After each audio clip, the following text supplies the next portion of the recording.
Hey everybody, this is Rydo and we're back to another live stream of Hearthstone. Today is, I believe, Wednesday, yes, August 9th. We are in an odd position very much because yesterday was the day we could look at the Frozen Throne cards, and tomorrow is the day we can probably purchase the packs of Frozen Throne cards, and it seems like I'm probably going to buy 100 packs, and since it doesn't seem like there's that many cards in this expansion as the previous one, we might get a significant portion of everything in 100 packs, which would be interesting, certainly.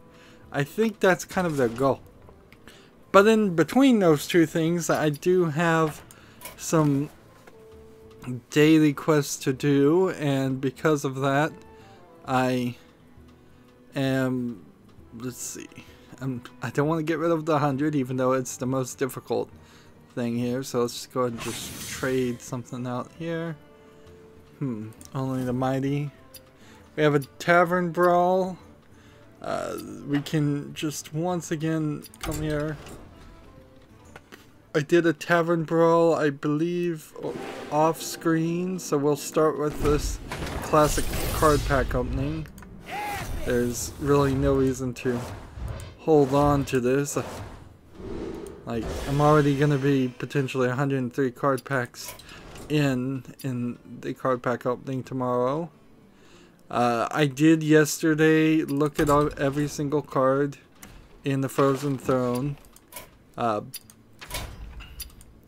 so we know what the cards are. I don't particularly, however, know what I'm gonna do.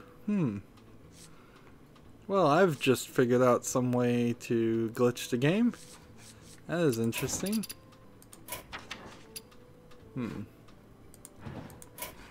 Well, every time they update for a new expansion, I guess they also update. So I've looked at every single card, although it really hasn't fully, like, solidified something. It's very possible that I'm just going to end up building new decks around winning and not even really involve Frozen Throne cards that much. That was what I was planning on doing. That's what I've said I was planning on doing the whole time, so with this next expansion. So we may not even use the Frozen Throne cards that much. But tomorrow will be, assuming tomorrow is the day, that we can buy the card packs instead of pre-order them for real money. Will be 100 card pack opening. We'll look at what we'll get, and then I'll spend the rest of the day trying to rebuild decks. And since you only have 18 slots, that means probably the mage is not going to get 2 decks that are very specific, because one of those slots is almost certainly going to be my empty slot that I delete all the time to do daily quests, because daily quests will still come, and when it says play 15 weapons, I probably won't have a meta deck that can win ranked play that also has 15 weapons in it, so I'll just at that point create a meta deck. So the element here, let's see, what do we swap the stories with shifters? Let's do this. Let's get in here. The element here that I guess we'll play as Hunter, trying to get that to 60, I guess, that I haven't addressed yet or even thought about, is most definitely the fact of when am I going to play ranked play versus when am I going to just get daily quests done. Depends on, I guess, how things are going to work or not. Like, Rexa versus Rexa. Well, the truth is I should stream longer. Sunday, I decided to only stream for 45 minutes. Nobody got notified.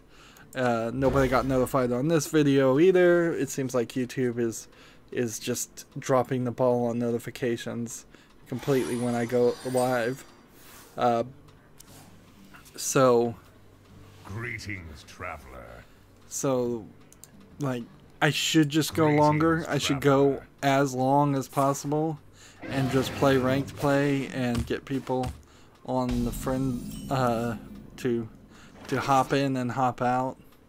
The problem with all of these live things really does come down to the idea of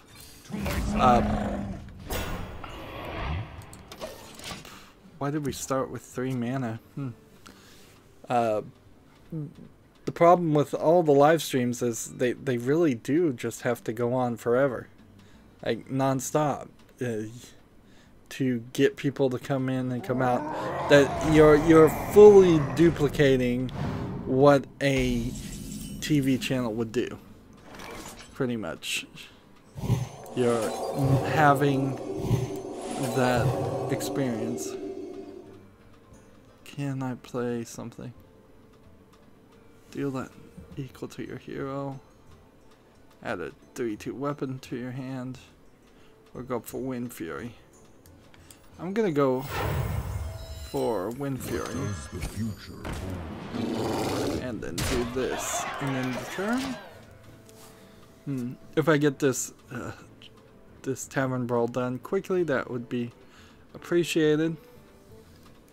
I have a decent amount of news, so I've gotten lucky in which I can cover it. Otherwise, I was just going to ignore the news for the Knights of the Frozen Throne thing. But yeah, I guess with the new expansion, streams probably should just go on forever.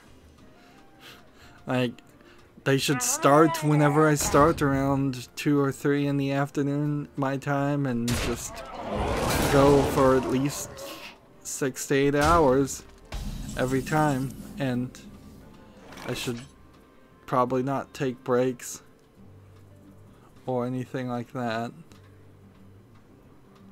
For each enemy minion. However, this attacks and kills.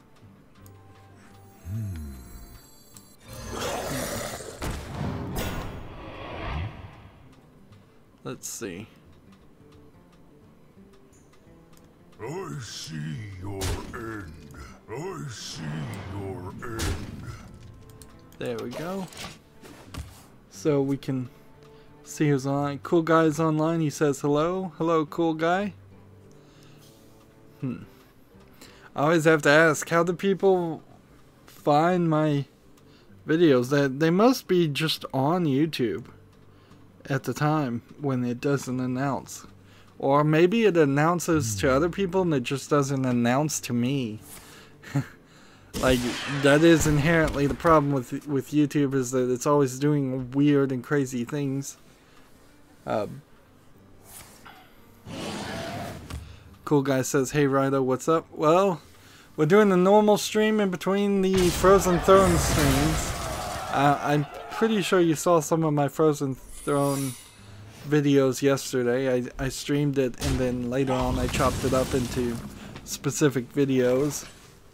I forgot to go into busy mode because I was out of busy mode, which I should pretty much never be out of busy mode. So during the presentation yesterday, somebody managed to type hello or something, and then I just went to busy mode and didn't even read what they said. I guess that's gone now, whatever that message was. Yeah, if you don't look at it quickly. Cool Guy says I'm subscribed, that's how I know. Well, the thing is that YouTube, even if you're subscribed, doesn't announce it to everybody. Like, I'm subscribed to my own channel, and I'm looking at my phone, and it's supposed to send me an email, and it's supposed to say he's live now, and it does it sometimes, but today it didn't do it for me. Sunday it didn't do it for me. I guess this means, honestly, I shouldn't be disheartened when I don't get notifications myself, because there's still a decent chance that other people might be getting notifications. Do you need a blessing? Let's see. I see your fact, I've yesterday had to, in a slightly connected way with YouTube and its trouble, its problematic interface, I found out you can only have 5,000 videos in a playlist.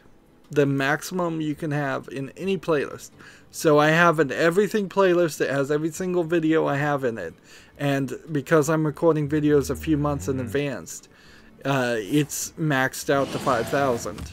And then I have the latest videos, which is the exact same playlist, except for, or it's supposed to be the exact same playlist, at least, except for videos are done in reverse order. So one playlist, everything is for if somebody wanted to watch my oldest video and move to the newest video, as if they were watching it when it aired. And latest is if people want to see my latest videos to my oldest videos. And the fact that I have to manually configure or set up either one of these playlists just goes to show that YouTube doesn't even understand what they're doing as far as running a show, running a business, because that should be just default in every single channel is, oh, what is his latest videos? If I wanted to watch all of his videos, how do I do that? But no, I have to manually add videos to both of those playlists, and then they're auto-configured to sort in different ways. Also, it's ridiculous that the end user, the people watching the playlist, can't sort playlists at all. Red Letter Media is a great example of this. If you want to go watch the Red Letter Meter Half in the Bag series, you have to watch it from the newest episode to the oldest episode, which completely doesn't work because there's running gags in each episode, so there's no way to see it in the appropriate order, at least not without creating your own playlist or finding somebody else that makes it, which I guess you could do. I guess somebody probably already has done that. Most YouTubers don't even care about this stuff enough to even fix it, but inherently it makes it for a worse experience of people watching. And I suppose that transitions into something I really don't want to even have to talk about, but it is a big issue. So there was, I'm only bringing this up because this is Google. There was an engineer at Google that put out a memo. It has been mischaracterized as a manifesto. I don't think 10 pages in large font qualifies as a manifesto. Here we need to play as, we'll do the 8+ deck. He put out a 10-page memo talking about how he felt that Google was hurting ideological, as in idea diversity, by being super obsessed about other kinds of diversity, both racial and gender-wise.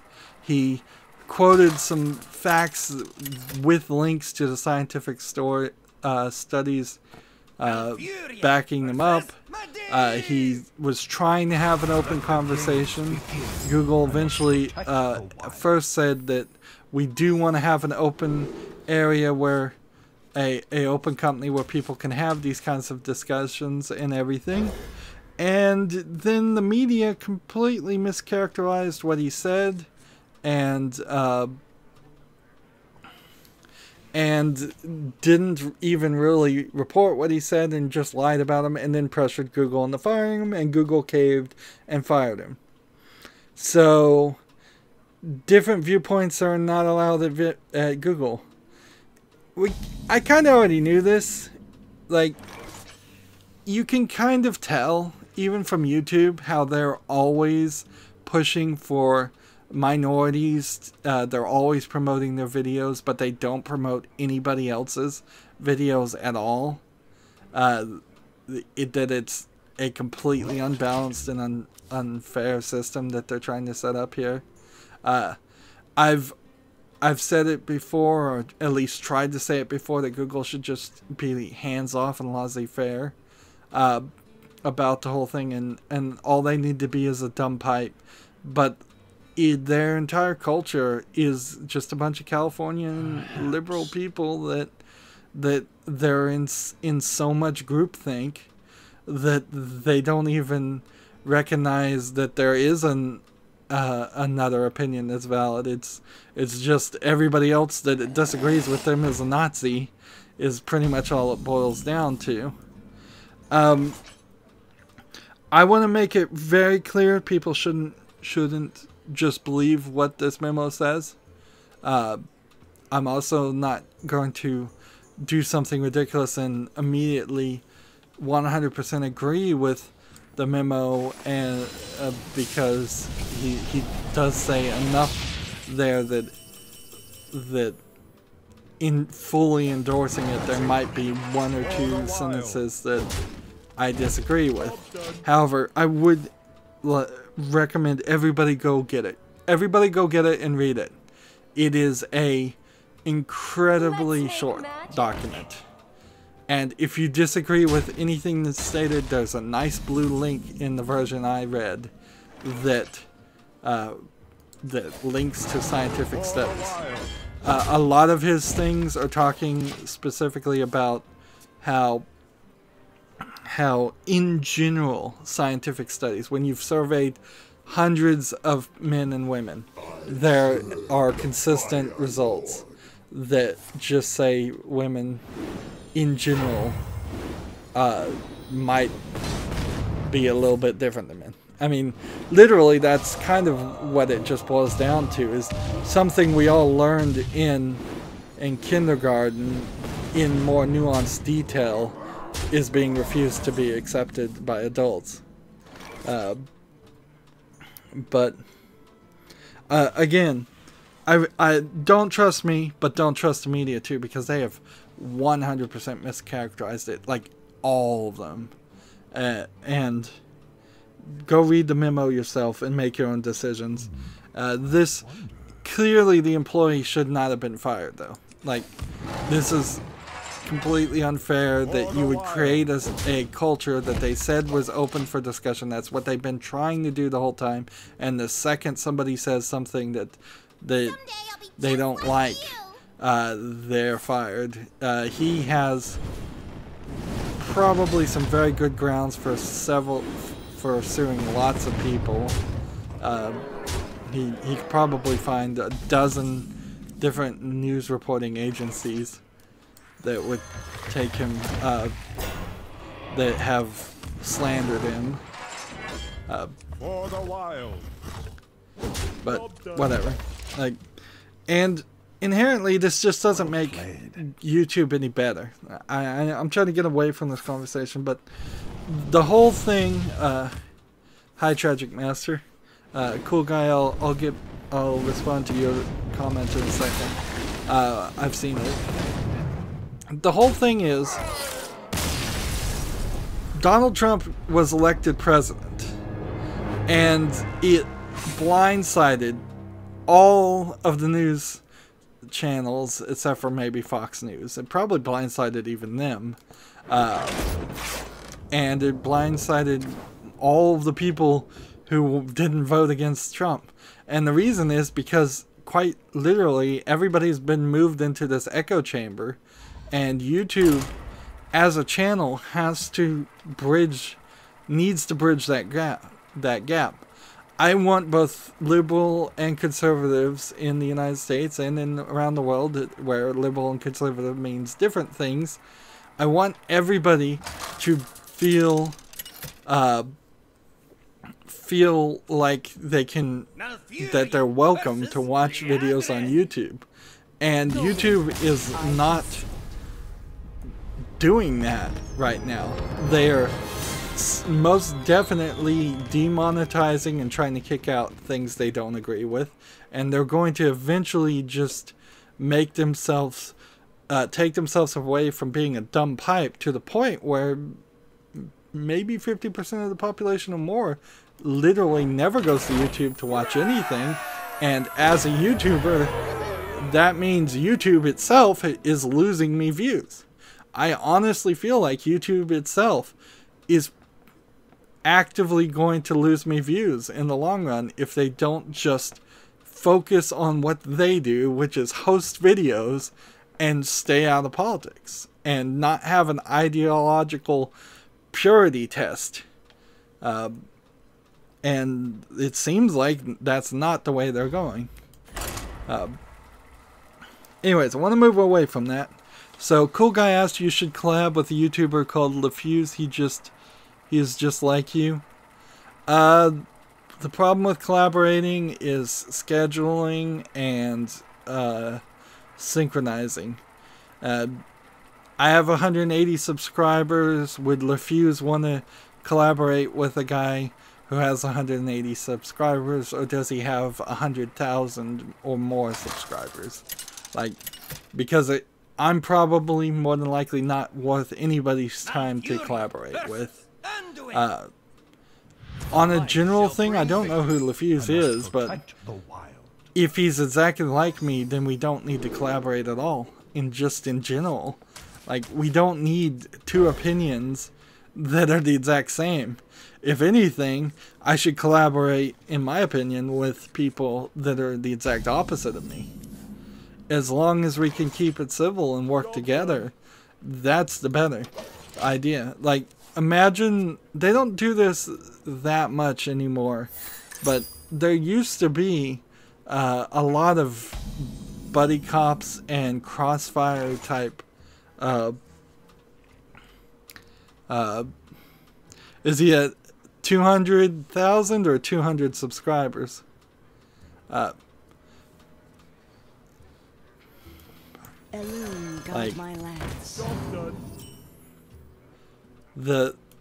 I know YouTube does very much focus on trying to get people to collaborate, and I don't particularly agree that it works that much, and I don't see it happen that often either. Not until you are like a huge person and you're like PewDiePie used to be owned by Maker Studios, and there was a lot of people that were owned by Maker Studios that would collaborate because they literally had this secret boss nobody was talking about telling them they had to collaborate.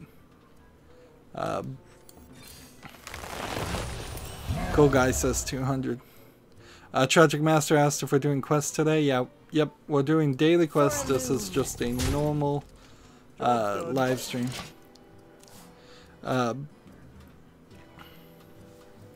So, yeah, I would think a crossfire point counterpoint collaboration would make more sense.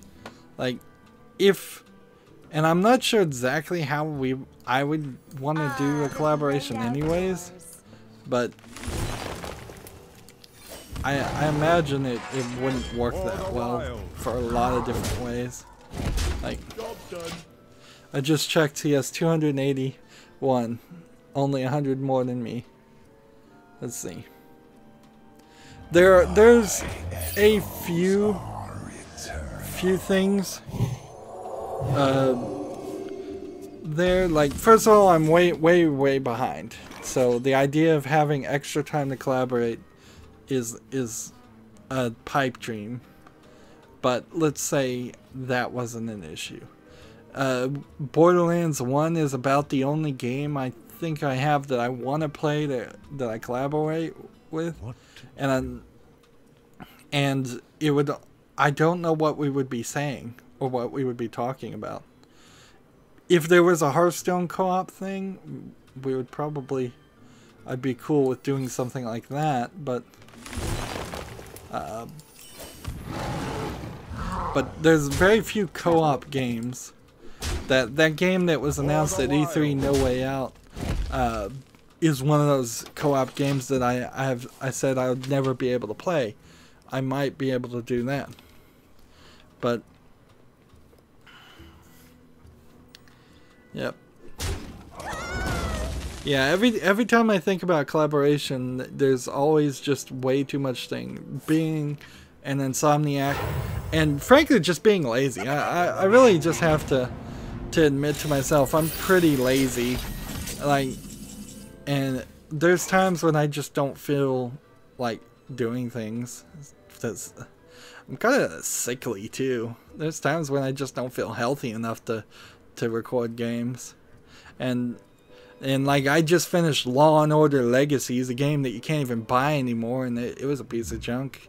Would I want to collaborate on something like that? Maybe like a pack challenge in Hearthstone. What's a pack challenge? I don't even know what that is. That's how ignorant I am.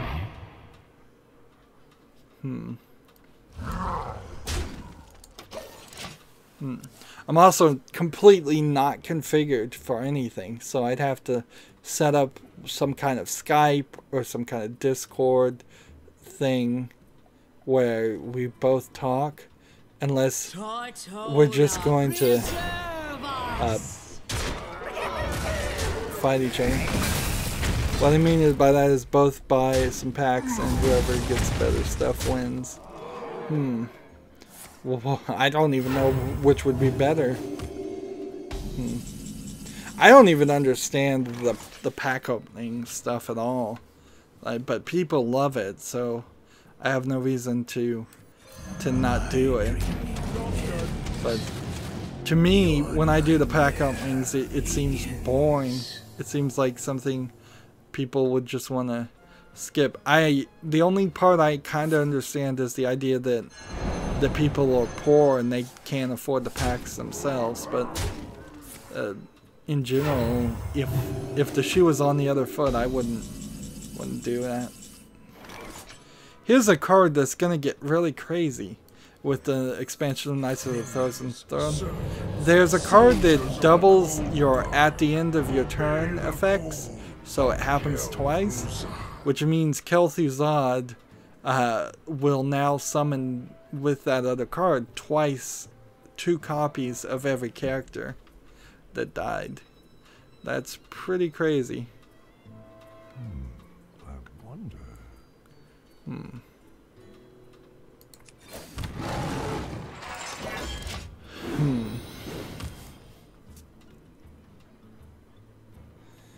The other thing is, I don't know how to really even phrase this, but there's a channel I watch, and I'm not going to mention them because they're not video game related and they're kind of controversial. But over the years, this channel has grown this large collection of other channels that they either are friends with or make fun of. And it's really become like this cast of characters. It's focused kind of like a wrestling line on WWE, where there's all these different wrestlers, and sometimes they're friends and sometimes they're enemies, and they're always talking about each other. And I get a little of a feeling of that would happen if I'm just collaborating with people. I'm trying to be as professional as I can be on games and focus on the games, and I've never really liked when I've seen it on YouTube where people are talking about and name dropping other YouTubers, or when they make it about themselves. Like Boogie2998 just got like a gastric sleeve surgery or something to lose weight, or help him lose weight, and he talks about himself a lot, and I don't actually know what his channel actually does.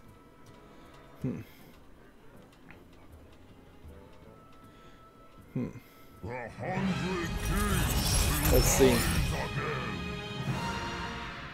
LaFuse. Let's see if we can look up his channel even and see how this works on YouTube.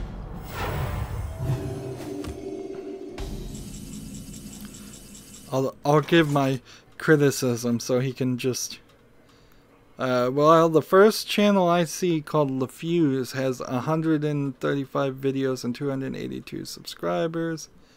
And he has custom channel art, which is good. I'm just gonna be critical of him. I'm a critic, and here's how I can collaborate, is by criticizing. There's another thing. I don't think anybody would put up with me that long, honestly, because I'm super demanding and a critic, and I only say negative things. If something is positive, I might point it out, but a lot of times I may just very well completely ignore all the positives of a thing and only talk about the bad things that need to be improved. And people don't like that. When you're talking about a video game, I usually don't have to deal with the creators. And we'll get into a story of that. He has a channel trailer, a minute and 21 seconds. Seems like it's a little long. I'm seeing his uploads. He's putting his most recent update is Gaming BS Part 1, and so immediately he has a problem where he's going to get demonetized because of that. Eventually, whenever YouTube actually looks at his videos. He seems to have no consistency in his titles. I'm not sure if that's a good way to go. Like, if these are supposed to be episodes, I couldn't tell you which was episode 1 or episode 2. Let's see.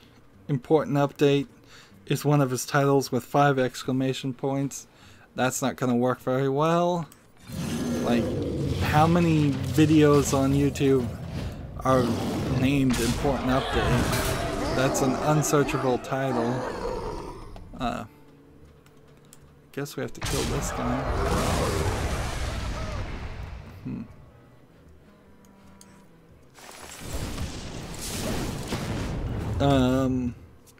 He has some... On some of his videos, he has custom... what are they called? Pictures for each of the each episode, but it's the same picture each time on a lot of them. So like, some of his videos would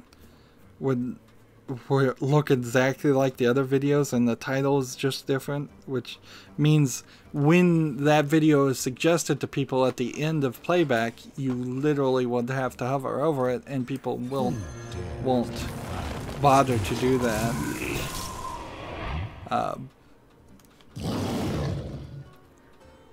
Let's see.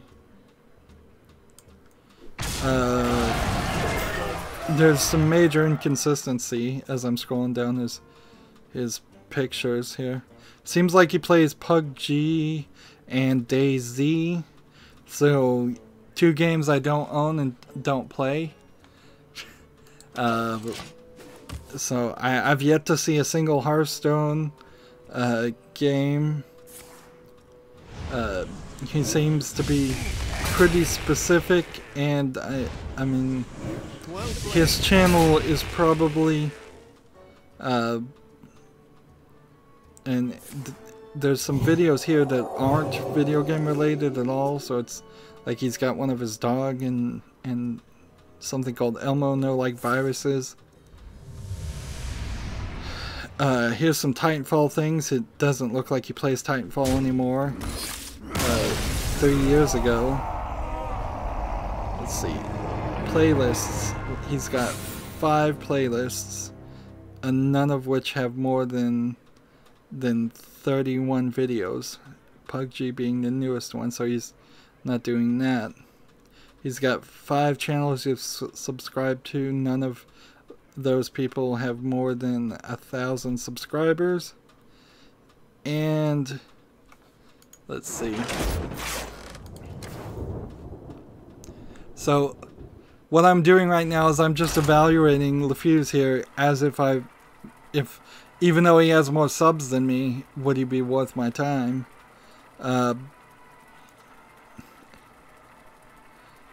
And let's see. It seems like he's got a couple of clans on his about page. He's only gotten 8,000 views. Here's a game breaker. He's only got 8,000 views. I have 200,000 views. He's totally not worth my time. He joined in 2014, which also means he's maybe a year older than my channel. Must protect the wild. Let's see, his computer set up. Let's see, what kind of video card does he have? FX 8350. MS 970. MSI 970. There's some details I think missing in his PC specs for how he's describing things. His upload schedule is Mondays and Fridays with some random uploads throughout the weekend. Which is a little bit odd of an upload schedule too. Who can follow that? Ah, the great outdoors. Am I gonna keep this one so I can play the other card?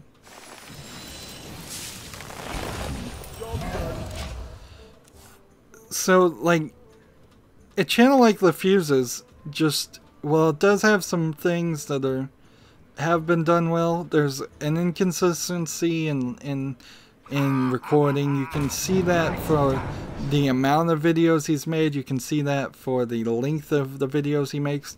All of these, most of these videos that have been uploaded are less than 10 minutes long, and little clips, and then there's a few videos of him playing that are an hour long.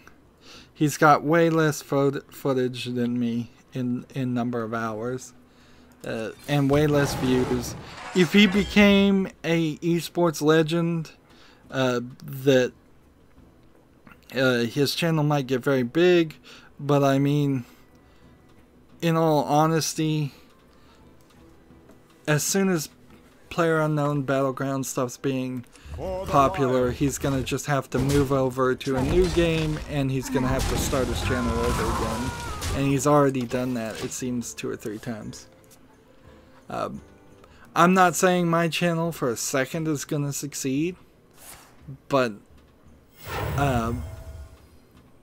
just there on my public evaluation, and no offense to him whatsoever, I wouldn't have any reason to collaborate with him. He doesn't play any of the games I play. He doesn't play a wide variety of games. He doesn't publish anywhere as much as I publish. So while he may think just like me or talk just like me, which again, why would I collaborate with a clone of myself? If I had a clone of myself, the last thing I would do is have 2 of me on the same video. I would alternate and take days off, or have one copy of myself doing something different. LaFuse is probably, if he showed more consistency, he might be a decent candidate to corroborate in the form of him playing games I don't want to play. He is definitely playing those first-person shooters, but then I would also have to kind of interview him and go, what's his background? Has he been playing video games for 30 plus years like me? Does he know what he's talking about? Or is he just going to say the game is good, the game is bad? Like, can he make interesting conversation? And pretty much my evaluation for LaFuse is the same evaluation I do for most people. I don't even know if I'd let PewDiePie collaborate with me, frankly. I find him annoying, and I don't think he's that informed. So I'd probably reject him. The only video game critic that I think I would really like is Adam Sessler, because I see him as an actually very well experienced player. But I'm going to get off that conversation too, so we can harass something else. Like, that seems like we're pretty much doing right now is just harassing topics here. Like, I'm going through all the bad news right now. Jim Sterling played Hellblade Susuna's Sacrifice, I believe is the name of the game, and originally gave it a 1 out of 10. And the reason he gave it a 1 out of 10 is because he hit a game-breaking bug that caused him to die over and over again, and made it impossible for him to continue to play. There's only one autosave save file, so he couldn't go back. He would have had to start all over and play 8 hours of the game again. Susuna's Hellblade, I'm just going to call it Hellblade, is already a pretty short game, so playing 8 hours means you pretty much would have had to play the whole game from the beginning again, and it is also lacking a lot of features.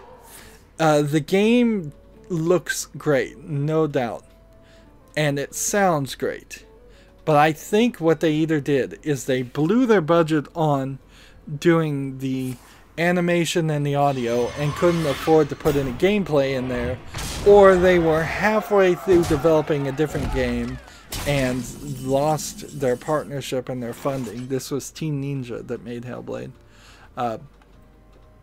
So, like, this game is really just a half of a game. I would say it looks good, and if the bugs weren't there, I'd still probably recommend people play it. Although I haven't played it myself, so I'm not sure yet. But there's very little fighting in it. There's very little puzzling in it, and then there's kind of nothing else.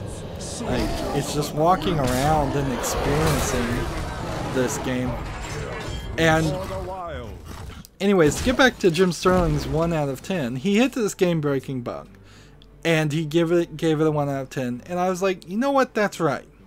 But he again got bullied and eventually changed it to a 7 out of 10. And I tweeted him. I don't think he reads people who tweet him unless they're big, important people. That he should have kept his review, because that was his experience and that was his feelings. He was very, very angry, like any video game player would normally be very, very angry if they played a game. It doesn't matter that every other game reviewer didn't run into this bug. There's probably at most a couple thousand video game reviewers that were given access to this game, and they were all, by the way, NDA'd till the day it was released. So it's not like Ninja Theory didn't know the game had some bugs. They absolutely know that their bugs are there, and that's why they wanted to put it on sale at the exact same time that the game came out. Otherwise, we would have seen reviews of Hellblade at least a few days early, if not a couple of weeks. And by the way, they haven't been showing off this game at all. So they know it had bugs, and they just said those were known shippable bugs and we'll patch it later. And as video game critics, we should criticize them for doing that. We should tell them, no, it's not acceptable to put out a game where potentially a good percentage of players might hit a bug and crash. It doesn't matter if 90% of the players don't run into bugs and play all the way through. That 10% of players are going to have an awful experience, and in the same way, you have outliers that are going to have a bad experience of real players. There should be outliers of criticisms. So that one score should have sunk the Hellblade's Metacritic score and dropped it down as much as it would. Where one critic says it's a 1, where everybody else says it's a 7.5, which is the equivalent of a 5 these days. And him changing his score is again, I don't think it's ethical at all. the only thing I think he could have done differently is he could have withheld a score. I suppose you could have said, I'm gonna withhold the score until there's a patch, or you could have said, I'm gonna give it a 1 until there's a patch. And that's about the only two things I think he could or should have done. But just changing it to a 7 because people bullied him into making it a 7. There's so many arguments to this, and this is why almost all games are rated around 7. Is because 7 is the default.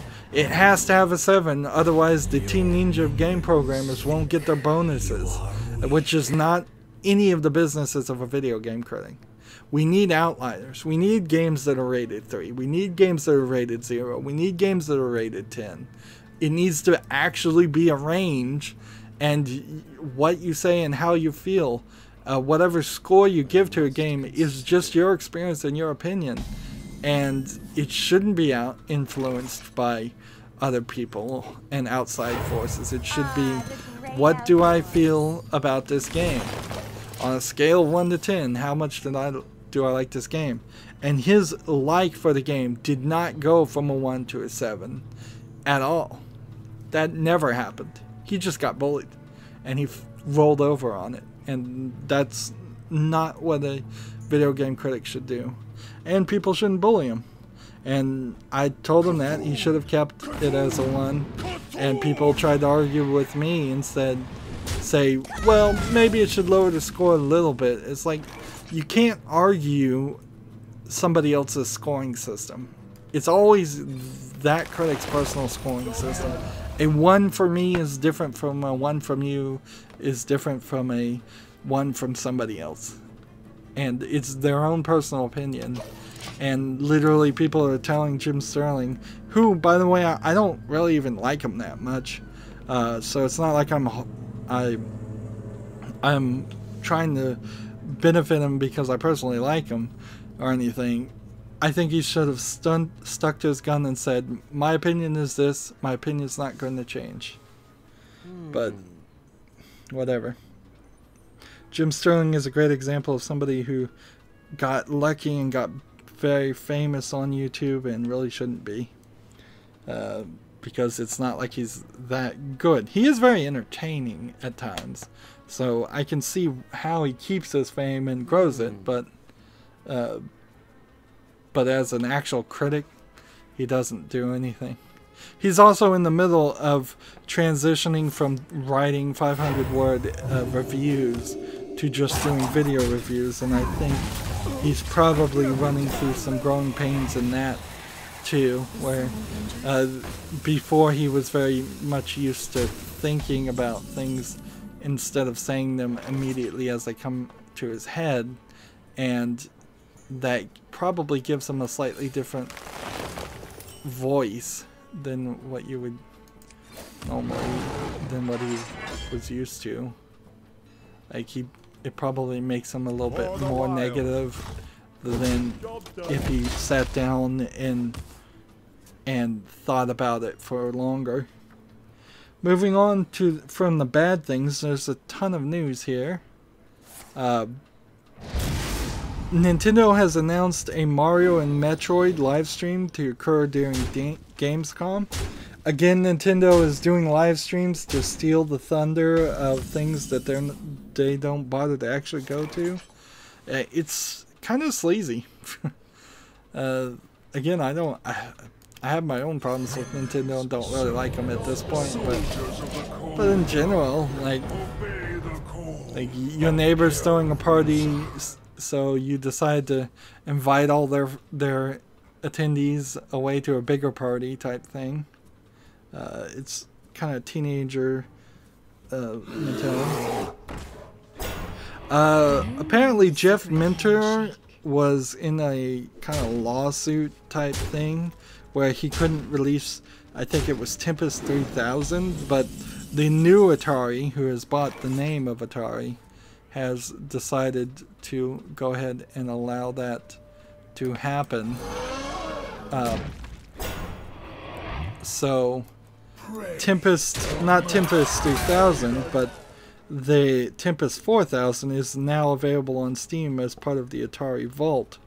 That's a pretty retro game, so I'm not sure how many people really care, but it is a bit of news that missed me, so I figured I'd talk about it. No Man's Sky has teased out portals and spacecrafts in its update. I don't think this is news. I would put this in the not news segment, honestly. The whole thing there is people. I don't know if there's anybody that really wants to play No Man's Sky. Like, it would have to be people that literally haven't played it before, or heard anything of the negative news about it, or done anything else. Let's see, I probably should kill this guy. That way nobody can hurt me too badly. Parents have taken the Subway Surfers developers to court for sharing their kids' data. So if that's a game on your cell phone, then I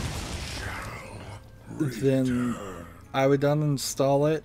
Apparently they were violating the COPA laws, Child Protection Act, by sharing data without informing the parents. And I don't think COPA even allows you to share children's data with other companies at all. There we go. I finally get to summon one of these legitimately. And that's an at the end of the turn effect, so with that new Frozen Throne card, you could have 2 ancient ones at the end.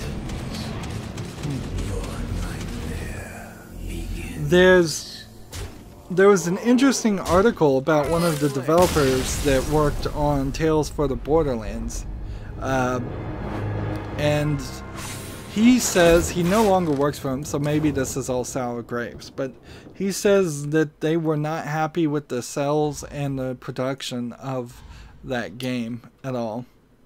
I suppose it's reasonable to believe that, honestly. Like, I imagine from the perspective of Gearbox, they thought that a Borderlands title would sell a lot better, but from the perspective of Telltale, they probably thought it might sell a lot less. But from reality, to add a third button to that sentence, neither side was that happy, because the overlap of people who play first-person loot shooters versus people who play Telltale story point-and-click adventure games isn't very high. I particularly am one of the minority there that would actually want to play both of those games, and I thought it was pretty good. Production-wise, it's a Telltale games, and they all suck. The Telltale tool is awful. I would say Tales from the Borderlands is one of the best Telltale games so far, but that's not really saying that much. So I could see some problems there. It didn't sell well, obviously, at least according to his dev. Well, I have barely gotten 4 sentences erased on my board. I'm also having to use a fine marker because all my ultra fine markers stopped working. But we've gone 45 minutes here, so let's do a break. Stay tuned if you're watching live. As always, I ask you to like, share, subscribe, comment, and watch every second of my videos. If you want to friend or follow me on basically any social media sites, there's a whole bunch of links down below. Thank you for watching. Have a good evening.